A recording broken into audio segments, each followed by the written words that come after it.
kıymetli gençlerimiz, sizleri geleceğin dünyasını hazırlayacak meslekleri planlarken bu meslekleri doğru anlatmanın sorumluluğunu da omuzlarımızda taşıyoruz.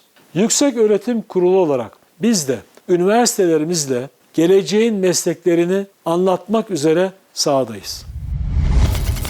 Üniversitelerimizde kurduğumuz bilim iletişimi ofisleri koordinasyonunda Türkiye'nin dört bir yanında düzenlenen bilim kafeler ve bilim iletişimi etkinlikleriyle siz gençlerimizi geleceğin meslekleriyle buluşturuyoruz. Bu etkinliklerde akademisyenlerimiz, sektör temsilcilerimiz, mezunlarımız ve öğrencilerimiz aynı platformda bir araya gelerek o programların kazandırdığı becerileri, kariyer fırsatlarını, çalışma hayatındaki karşılığını ve değişen dünyanın ihtiyaçlarını gençlerimize doğrudan anlatıyor. Böylece tercih yapacak gençlerimiz meslekleri sadece broşürlerden değil, o alanı yaşayan ve üreten insanlardan dinleme imkanı buluyor.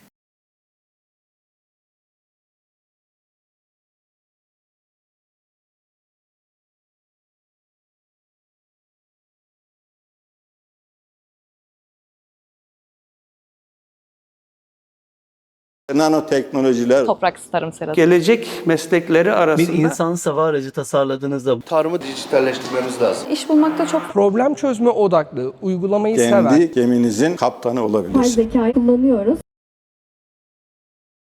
Gelişen, değişen dünyaya uyum sağlamak üretmeyi amaçlayan, kendine sınır koymayan arkadaşlar